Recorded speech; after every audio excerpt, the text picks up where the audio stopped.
You guys all know the story of Sodom and Gomorrah? Stone city that was destroyed with fire and brimstone. Everyone's heard fire and brimstone, whether you're familiar with Sodom and Gomorrah or not. If you guys want to get your Bibles out, has anybody here seen burned up stone? Stone that's been turned to ash? Completely consumed? If you want to turn first to Genesis 13:10. And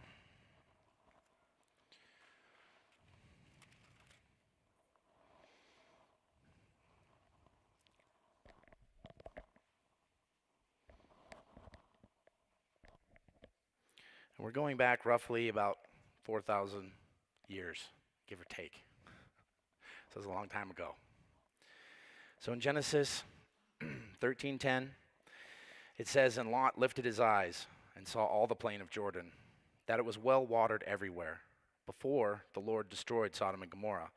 It was like the garden of the Lord, like the land of Egypt, as you go toward Zoar. Then Lot chose for himself all the plain of Jordan, and Lot journeyed east, and they separated from each other. Abram dwelt in the land of Canaan, and Lot dwelt in the cities of the plain, and pitched his tent even as far as Sodom.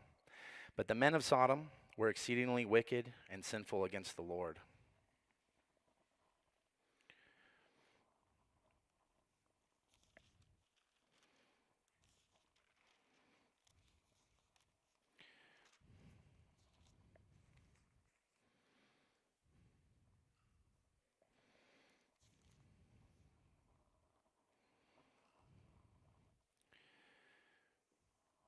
Okay, then if you turn towards Genesis 18.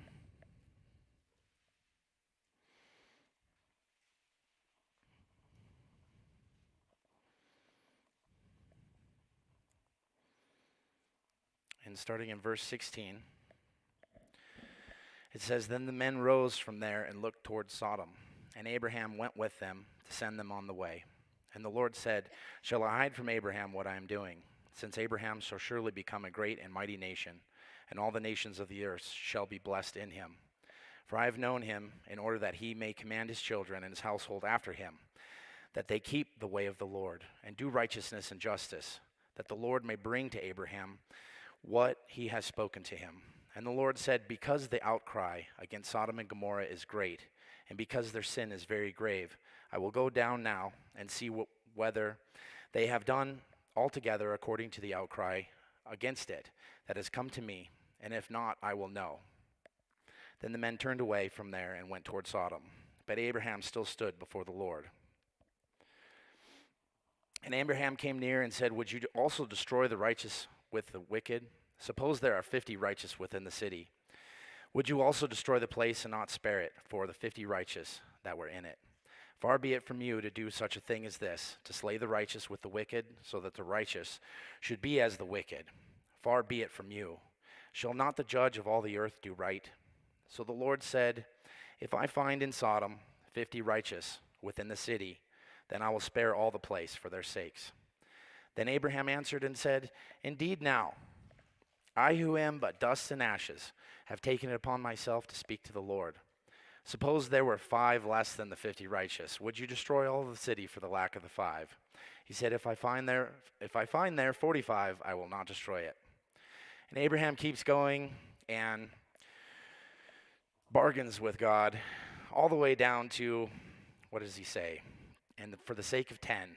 And God says, "I will not destroy it for the sake of 10. So the Lord went his way, and 33 says, the Lord went his way as soon as he had finished speaking with Abraham, and Abraham returned to his place.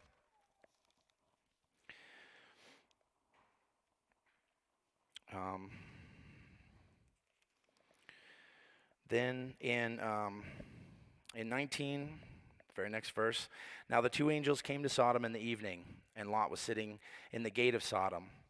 When Lot saw them, he rose to meet them, and he bowed himself with his face toward the ground. And he said, Hear now, my lords, please turn in to your servant's house and spend the night, and wash your feet, then you may rise early and go on your way. And they said, No, but we will spend the night in the open square. But he insisted strongly, so they turned into him and entered his house. Then he made them a feast and baked unleavened bread, and they ate. Now before they lay down, the men of the city, the men of Sodom, both old and young, all the people from every quarter, surrounded the house. And they called to Lot and said to him, Where are the men who came to you tonight? Bring them out to us, that we may know them carnally.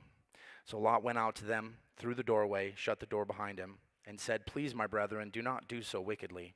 See now, I have 2 daughters who have not known a man. Please let me bring them out to you, and you may do to them as you wish. Only do nothing to these men, since this is the reason they have come under the shadow of my roof. And they said, Stand back. Then they said, This one came to stay here, and he keeps acting as a judge. Now we will deal worse with you than with them. So they pressed hard against the man Lot and came near to break down the door. But the men reached out their hands and pulled Lot into the house with them and shut the door. And they struck the men who were at the doorway of the house with blindness, both small and great, so that they became weary trying to find the door. Then the men said to Lot, Have you anyone else here? Son-in-law, your sons, your daughters, and whomever you have in this city, take them out of this place. For we will destroy this place, because the outcry against them has grown great before the face of the Lord, and the Lord has sent us to destroy it. So Lot went out and spoke to his sons-in-law who had married his daughters and said, Get up, get out of this place, for the Lord will destroy the city. But his sons-in-law seemed to be joking. To his sons-in-law he seemed to be joking. When the morning dawned, the angels urged Lot to hurry, saying, Arise, take your wife and your 2 daughters who are here, lest you be consumed in the punishment of the city. And while he lingered, the men took hold of his hand, his wife's hand, and the hands of his 2 daughters, and the Lord being merciful to him. And they brought him out and set him outside the city. So it came to pass, when they had brought them outside, that he said, Escape to your life, for your life. Do not look behind you, nor stay anywhere in the plain. Escape to the mountains, lest you be destroyed. And Lot said to them, Please, no, my lords, indeed now your servant has found favor in your sight, and you have increased your mercy, which you have shown me by saving my life. But I cannot escape to the mountains, lest some evil overtake me and I die. See now, this city is near enough to flee to, and it is a little one. Please let me escape there. Is it not a little one? And my soul shall live. And he said to him, See, I have favored you concerning this thing also, in that I will not overthrow the city for which you have spoken. Hurry, escape there, for I cannot do anything until you arrive there. Therefore the name of the city was called Zor. The sun had risen upon the earth when Lot entered Zor.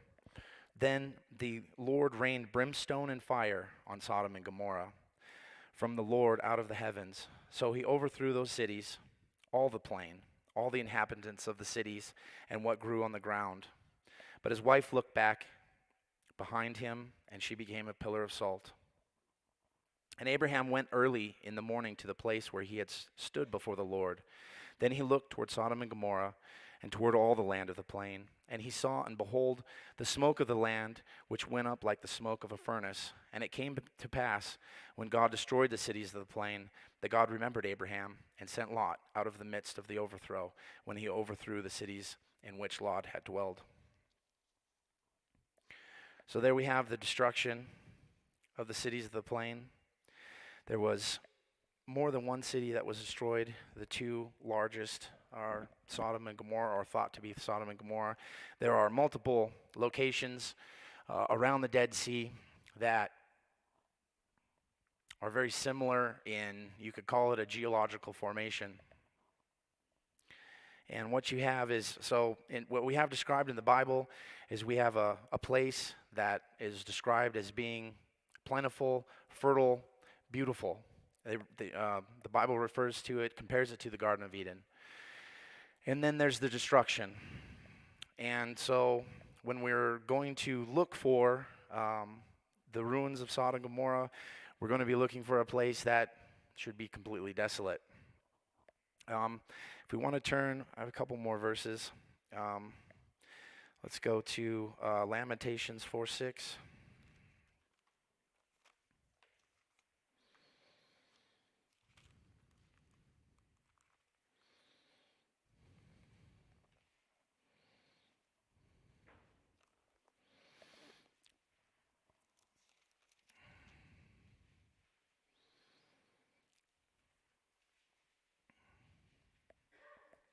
It says, The punishment of the iniquity of the daughter of my people is greater than the punishment of the sin of Sodom, which was overthrown in a moment with no hand to help her.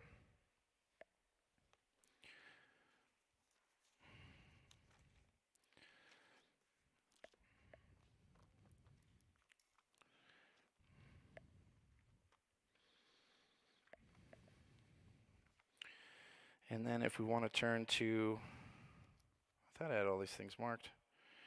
Ezekiel. 4:6. Must be this one here. There we go. Ezekiel 16:49.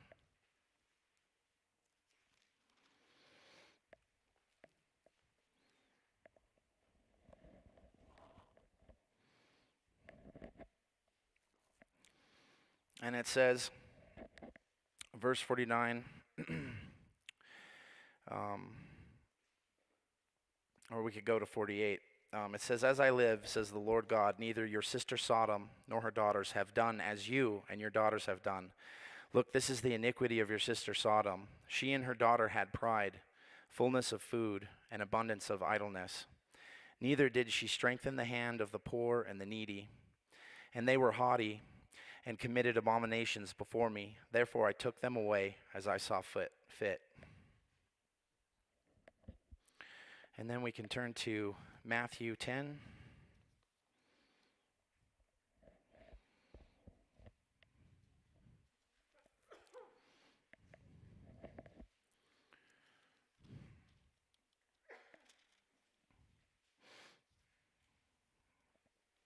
Matthew 10:15 says, "Assuredly, I say to you, it will be more tolerable for the land of Sodom and Gomorrah in the day of judgment than for that city."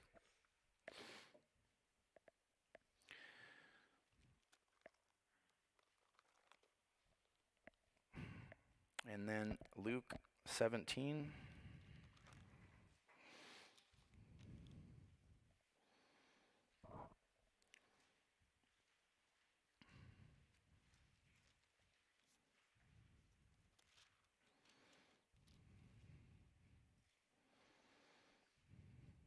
And we could start in verse 26.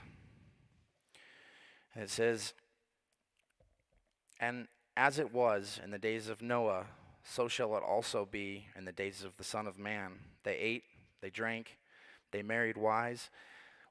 They were given in marriage until the day that Noah entered the ark, and the flood came and destroyed them all.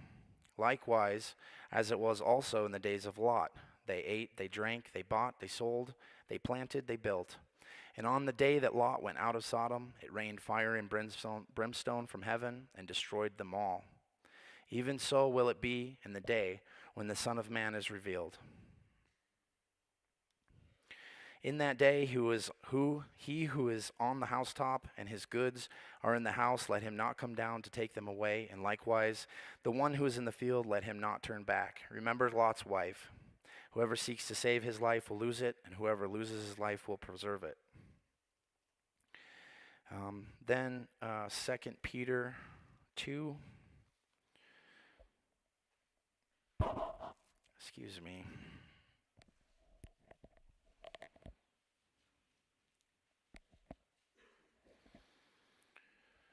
This is not working out very well. Okay.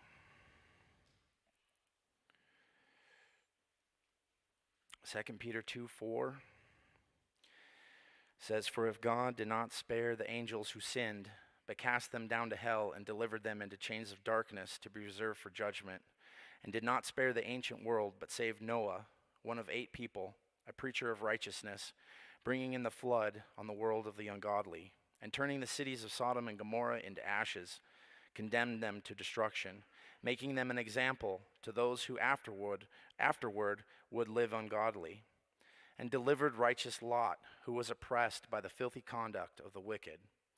For that righteous man dwelling among them tormented his righteous soul from day to day by seeing and hearing their lawless deeds.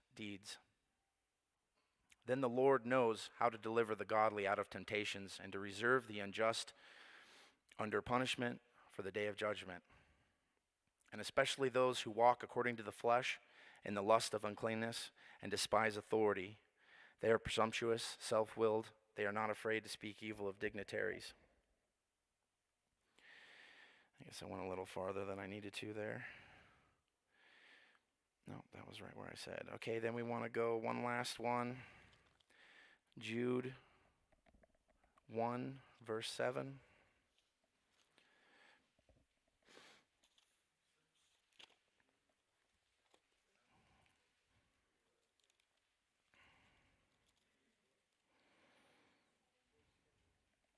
Jude 1, verse 7.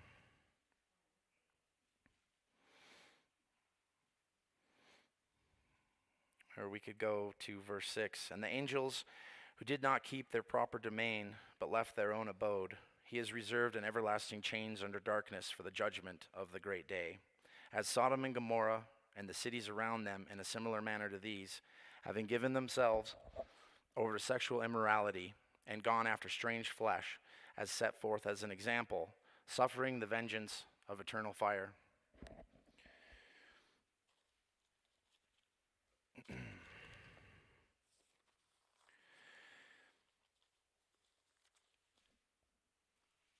You want to throw on some pictures, Mike? So when we are in Israel, everyone's familiar with the Dead Sea. It's actually in Israel, Frank. It's in the southern part of Israel. As the Dead Sea is what we're looking at there, and it's the view from Masada. And Masada is located between En Gedi and En Bokek. So if anybody wants to pull it up on a map, you can find it. And it's a very, very famous place. Masada is. It overlooks the Dead Sea. This is a view from Masada down looking at the Dead Sea. Masada was built by King Herod. The King Herod that, there's a couple different King Herods, and I think the one that was around when Jesus was born and tried to hunt him down was later King Herod. There was a King Herod before him that built this mountain fortress called Masada. He also built the second temple and built the Temple Mount. So he was a pretty big guy, and Masada was the location of the very last Jewish rebellion against the Roman Empire. They sent 1 or 2 legions to put down the rebellion, and the Jewish rebels had taken Masada. So Masada is a very famous place. People come from all over the world to visit Masada. It has millions of visitors every year. What they don't realize, though, is that right below Masada, you have this geological formation that is a bit of an anomaly. And it's what is believed to be the site of, we call it Gomorrah. Whether it's Sodom or Gomorrah, there's not really a sign anywhere that says, hey, this is Gomorrah, this one's Sodom. There's actually 5 or 6 locations around the Dead Sea that are all pretty much identical. The only difference is they vary in size, how large they were, and there's 2 that are considerably bigger than the other ones, so we kind of refer to those 2 as Sodom and Gomorrah because those are the 2 primary ones that are referenced. But there was 5 cities that were mentioned, I think Admah, Zeboam, Sodom, Gomorrah, and I think there's one more. Let's see.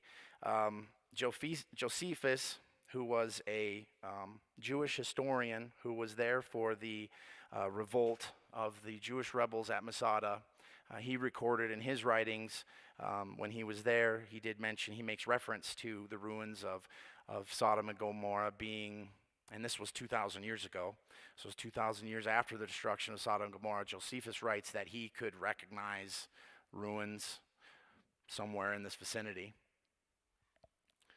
So what we see is, do you want to go to the next one, Mike? So here we can see some kind of structure. You can call it geological if you want.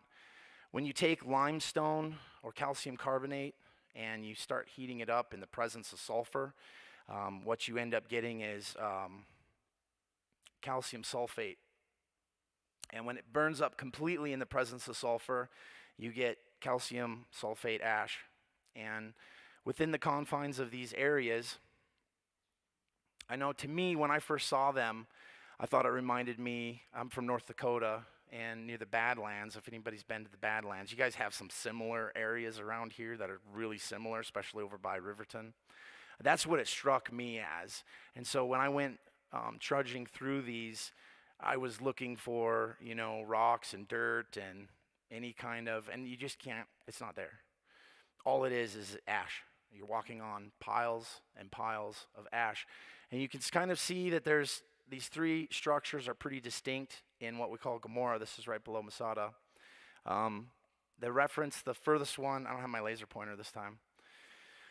The furthest one at the front, people like to say it kind of reminds them of a sphinx when they look at it. And then right behind that is similar to a ziggurat, kind of a pyramid type shape. But it's very distinct and very abnormal to just find that randomly in geological formations. You want to go to the next one, Mike? And again, this is just another angle. Next one. Again, just another view of the three shapes. In the video that I'm going to show here in a second, you can mention I film these structures from Masada, and my grandfather kind of realizes that the third one, because the Sphinx and the ziggurat are very recognizable, but perhaps the square structure next to them could have been a temple or something like that. But again, this is a solid stone structures built on stone, and all of it was consumed. There's no plants, there's no dirt, there's no rocks. It is all calcium sulfate ash. It's like a square mile of it, just piles and piles. And so when you dig in this ash, in this geological formation, especially where they don't get a lot of rain, but they do get a little bit, and it's been 4,000 years, so water is a very destructive force, especially giving a long time. So you have a lot of erosion, which kind of helps when you're looking for brimstone, because you try to find places that are heavily eroded, and that's a lot of times when you find these little sulfur balls. I have some examples up here if you guys want to check them out after we're done here, of samples that I dug up myself. What you'll find is the sulfur or brimstone. Brimstone's basically an archaic word for sulfur. And what you find is varying size of spherical sulfur balls. And they range from very small to, I saw one personally that was about this big. It was up in the wall. I tried to get it. It's my grandfather and I talking about it in the video I'm going to show. Was not able to get that one, but I did dig some other ones up. And if you look carefully at it, you can see it's very distinct. You can smell it. It smells like sulfur. But if you look around the ash, it's encased in ash, and you can see a crystallization around the sulfur balls of when they stopped burning, that they were on fire at a very high temperature, therefore burning up limestone, turning it straight into ash. The only other place, sulfur is very common around the world, all over the place, but it's usually in veins. You just don't find it in spherical shape naturally. The only other place that they found it is in a lake in Indonesia, and the sulfur balls are so small that you need a microscope to see them. So in all the world, the only places that we've been able to find, or that has been found, I shouldn't say we, but that I'm aware of that has been found, spherical shape, naturally occurring sulfur is in these locations around the Dead Sea. And as soon as you're outside, it's very, very different. The terrain is similar, but as soon as you get outside of these areas, it all changes. There's dirt, there's sand, there's rocks, there's little bushes and shrubs and things. There's not a lot of vegetation. It's pretty desolate. And it was the whole area was just completely destroyed. And the Dead Sea itself is, there's no life in it at all. It's really high mineral content. Okay, if you want to hit the next slide, Mike. Again, we have just another angle on those three structures in Gomorrah. And next. And here's the view. You can see down at the bottom, the visitor center for Masada is down at the bottom. And then all of this area in the middle of the picture is all just calcium sulfate ash. Next. Was that next? Next again. And this is again on top for the view from top of Masada. In fact, when I was there were some other tourists near me, and I was fascinated with. Everyone else was looking at everything on top of Masada, and I was looking at everything off the edge of Masada. And I had a couple conversations with people, and they were just like, "Really?" Of course, I probably looked like some crazy American there going, "That's Gomorrah. What do you know? You're from America. You're not even Israeli. Do you know any Hebrew?" No, I don't. Okay, next, Mike. And here's us judging through. If you see the guy up on the top there, you can see Masada in the background. You see that little zigzag path going up there. That's the Goth path. That's like the only way to get up on top of Masada, so it was a very good place for the Jewish rebels to hold out against the Roman legions. If you see the guy in the red shirt, that's me. But this is down, hiking through, looking for brimstone.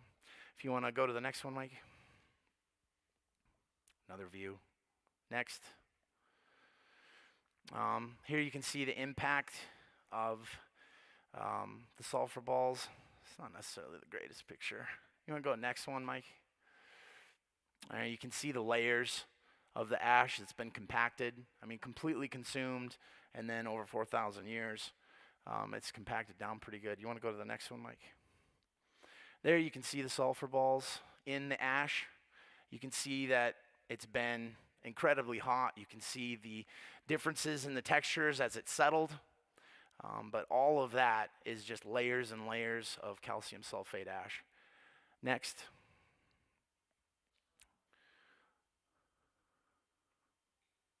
Next.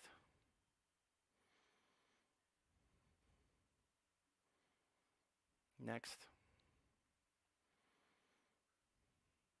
And again, you can see up at the top in the layers of the burnt up stone, you can see the sulfur balls. Next.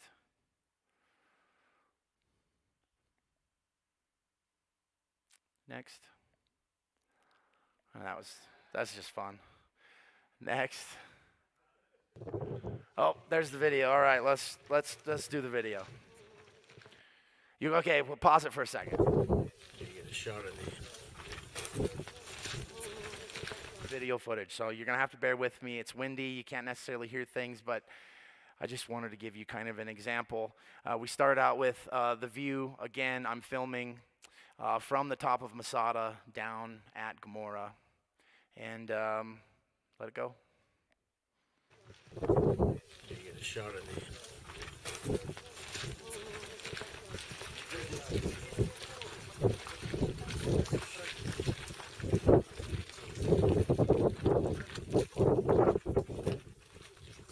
Boy, those just stand out. Boy, does it? That's white.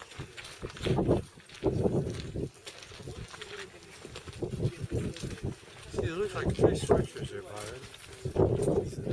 Yep, something right. Temple. Yep, like That's right next to square. it. Yep.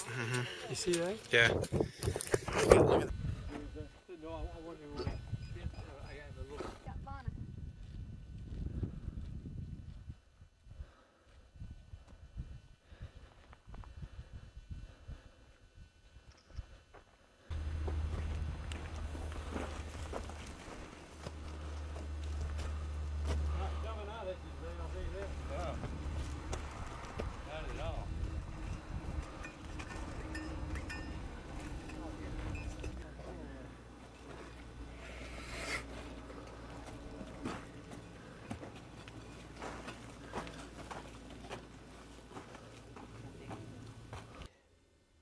Sodom, Gomorrah, Admah, and Zeboam, destroyed by God's vengeance as a result of the people's wickedness. The Bible says that he turned these cities into ashes and condemned them with an overthrow to make them a visual example for people that would choose to live ungodly lives. And out here below Masada, along the western shores of the Dead Sea, what we see is piles and piles of calcium sulfate ash with pieces of brimstone all in those layers of ash. When you burn limestone or calcium carbonate in the presence of brimstone or sulfur, it produces calcium sulfate, and everything we see here is 100% calcium sulfate. Great, thank you.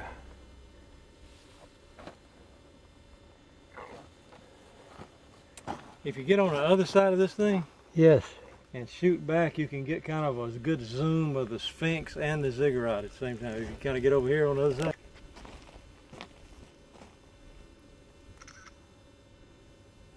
The Sphinx and the ziggurat in the background.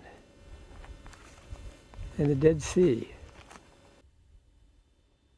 Let me show you some over here, Dr. Nicewar. Definitely a different temperature than the other places. We were wondering if that might be where beams were sticking out or something. Oh. You see them around there? I do. It's something unique about that, Yeah. and it shows up on infrared.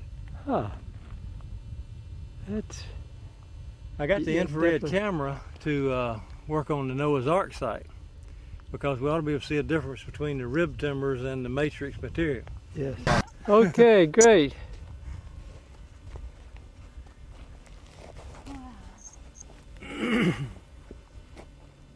Do your pose. Hey Logan. So where are we? The ruins of Gomorrah. Gomorrah, one of the The two. ruins of Gomorrah. Gomorrah. How hot is it? How to sin? As you can see, he's hiding in the shade. A little bit. It's a bit warm out. It's a little bit more than a bit warm. Bit more than warm. I'm dying. It's hot. Ooh, it's wicked hot. It's really hot. I can't, express to you how hot it is. if I had an egg, I'd crack it and let it boil for you, but I have no eggs. Do it. There's some sulfur balls right there in the wall. Byron's going to very gently get the. I'll just shield that off. Now there's another one right over there. Now be very careful when they take that whole thing there. There you can see it's right in there. That's a good one. Be careful because those are very friable. That's a very nice specimen. That's a big one. It's pretty hard. I don't like that first one that just came off.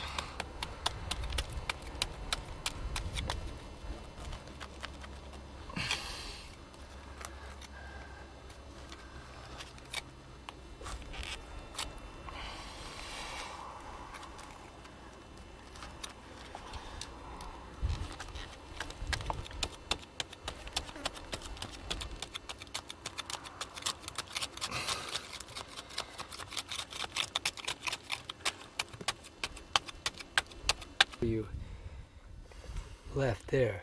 There's a whole bunch of them in a row. Look back up there. Yeah. Take those out very carefully.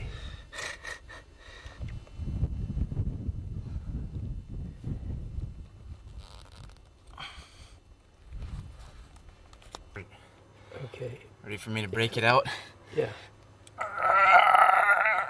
Oh, hey, look at that.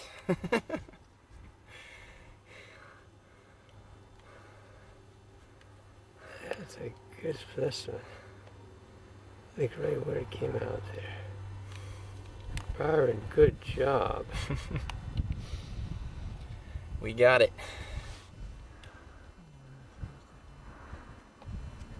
There's some really good ones.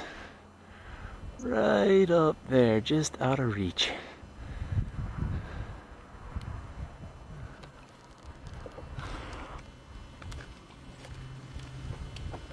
That one's big. Oh boy, look at that one hanging down. I know, it's huge. That big round one? Uh-huh. That's what we're videotaping. Uh-huh. Too bad we can't get that one. That's You could. a big one. I tell you what. What? Byron, Yeah. go right.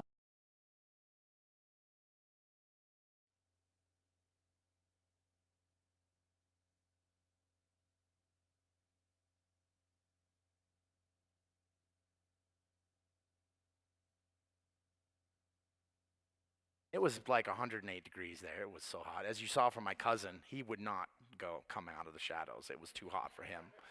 He was like, I found some shade, and this is where I'm staying. You guys tell me when you're done, and I'll look at the brimstone you dug up.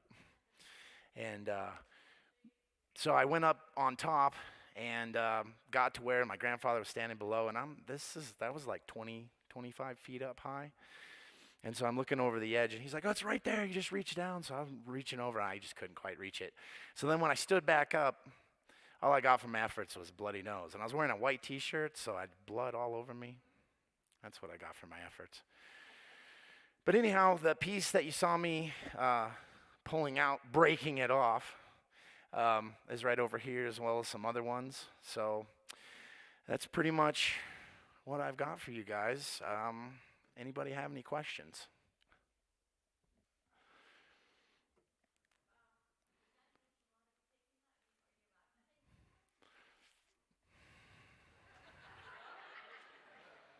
It's a good question.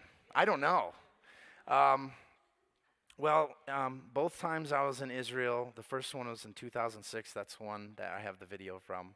And we were there again in 2011. Both times we went to Gomorrah and dug up some samples. When you go to when your LL Airlines or Israel is, security first. They have guys with Uzis and body armor everywhere, security checkpoints. And you think it's bad going through security here. Go through security in Israel. They go through everything right in front of you before you go to get on the plane, before they check your bags. And I had put all of what I have, some of it is greatly deteriorated from what it was when I first got it, but what are you going to do with ash? It's tough to keep together. But I put it in a little Tupperware, and we had these hats that we'd worn on the archaeological dig that said archaeological research on it. So I'd kind of timed myself to try to get this one lady that looked really kind of nice. So I went over there, and she started going through my bag, and she saw my pottery shards and everything else, which was apparently not a big deal, which the Israeli archaeologists had said we could keep some of that stuff, but nobody said anything about the brimstone. And it smells strong as sulfur. It's a strong sulfur smell. She went to open the Tupperware container, and she goes, what's in here? And I just pointed at my hat. And she goes, oh, okay, closed it and put it back. So I really don't know. Other people maybe had theirs inspected a little closer. Mine just, it worked out. So I know a lot of my friends that were with me on the digs, I don't think they all got through with theirs. I didn't hear of anybody having any troubles getting them on the plane, which if they knew what we were smuggling, I don't want to use that word,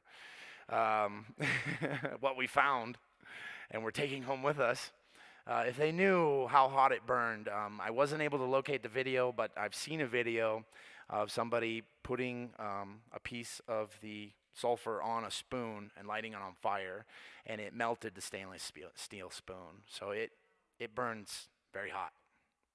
So anybody else have any other questions?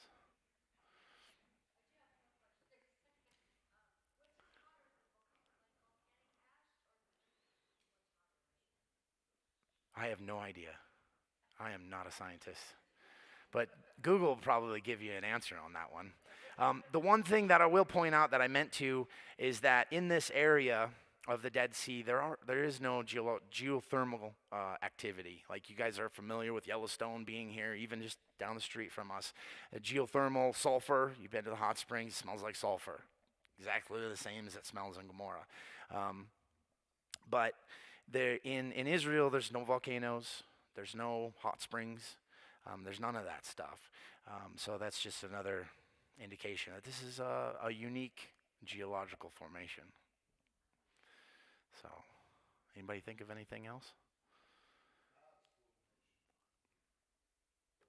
So anyhow, we have a testament. The Bible said that this is what's going to happen if you don't listen to me.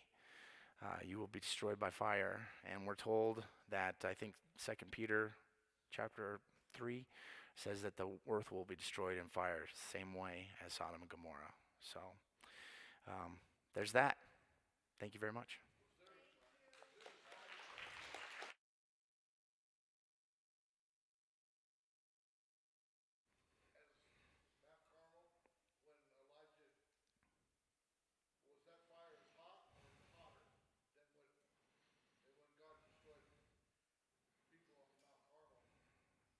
let me remember.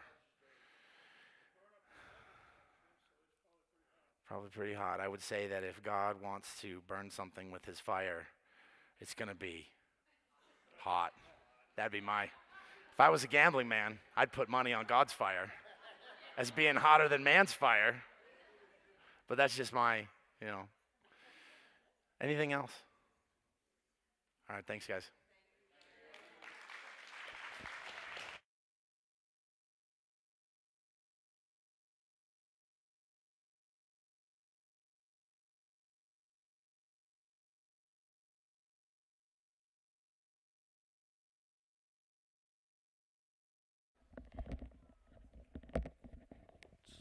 So I think we've used our time up. So I guess we're not planning on having music. So thank you for being here tonight. We will see. Hey, Sunday, be here. Amen. Thank you.